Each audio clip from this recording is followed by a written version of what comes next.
algum momento da vida, você percebe uma verdade que não vem como choque, vem como tragédia. Ela vem quieta, sem aviso, sem música de fundo. Você percebe que ninguém tá vindo. Não é um pensamento dramático, não é depressão, não é pessimismo, é constatação. Você olha para trás e percebe que passou tempo demais esperando. Esperando entender melhor, esperando melhorar, esperando sentir vontade, esperando alguém perceber que você não tá bem. E o tempo passou do mesmo jeito. As pessoas seguiram, o mundo seguiu, a vida seguiu. E você ficou. Não porque é fraco, mas porque acreditou numa mentira confortável. A de que em algum momento algo externo ia alinhar tudo. Não alinhou. A vida não se organiza em torno da sua dor. Ela não pausa quando você está confuso, ela não diminui o ritmo porque você está cansado. Ela continua. Se você não acompanha, fica para trás. Isso é difícil de aceitar porque desmonta uma ideia infantil que quase todo mundo carrega, de que sofrimento gera recompensa automática, que se você aguentar o suficiente, algo vem, que existe uma compensação invisível. Não existe. Tem gente que sofre muito e morre no mesmo lugar onde começou. Tem gente que sofre pouco e avança. E tem gente que sofre muito e avança, não porque mereceu, mas porque se moveu apesar disso. A diferença nunca foi a dor, sempre foi a ação. Você pode estar cansado, pode estar vazio, pode estar seguindo no automático, mas o que realmente te paralisa não é esse cansaço, é a espera. A espera é o veneno mais silencioso que existe. Esperar se sentir pronto, esperar clareza, esperar motivação, esperar o momento certo. Essa espera parece prudente, mas na prática é covardia disfarçada. Não porque é fraqueza, mas porque decidir dói mais do que continuar adiando. Enquanto você espera, nada muda. Quanto mais tempo passa, mais difícil fica admitir que o tempo foi perdido. Então você começa a racionalizar. Agora não dá. Quando melhorar, quando eu entender, quando fizer sentido. Mas a vida, ela não pede sentido, ela pede movimento. E ninguém te contou isso porque não é bonito. Não vende, não consola, não rende fase compartilhável. Força é algo que sobra, depois que você age sem sentir nada. Ninguém acorda forte, as pessoas ficam fortes porque não tinham outra opção além de continuar. E isso quebra a fantasia de que existe uma versão ideal que um dia vai aparecer pronta, confiante, decidida, e então tudo vai começar. Essa versão não existe. O que existe é você, agora, incompleto, cansado, falhando, e ainda assim responsável. Existe um ponto da vida em que a esperança começa a virar ressentimento. Você começa a achar que o mundo te deve algo, que depois de tudo que você passou era para estar diferente, que alguém devia reconhecer, ajudar, facilitar. Mas a vida não funciona por justiça, funciona por consequência.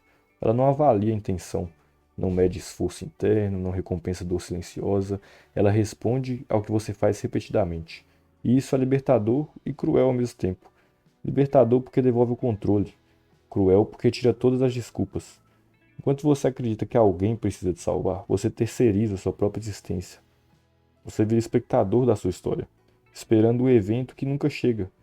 E espectador nenhum muda o roteiro. Ninguém vai aparecer para organizar sua bagunça mental. Ninguém vai sentir o peso que você sente quando deita à noite em silêncio. Ninguém vai carregar a frustração de saber que você poderia ter ido mais longe. Isso não é abandono, é maturidade. Existem partes da vida que são intransferíveis, e fugir disso só prolonga o sofrimento. O vazio que você sente não é defeito, não é algo que precisa ser eliminado. Ele aparece quando as ilusões começam a cair, quando distrações não funcionam mais, quando o barulho não preenche. O vazio ele não quer uma resposta, ele quer uma direção. Ele existe para te forçar a escolher. E escolher é doloroso, porque fecha portas, porque elimina desculpas, porque te obriga a sustentar consequências. Muita gente prefere ficar vazia a escolher errado, mas quem não escolhe, escolhe ficar. E ficar dói mais a longo prazo. Você não precisa resolver a vida inteira. É uma mentira que paralisa. Você só precisa decidir o próximo passo possível e sustentar ele mesmo sem sentir recompensa.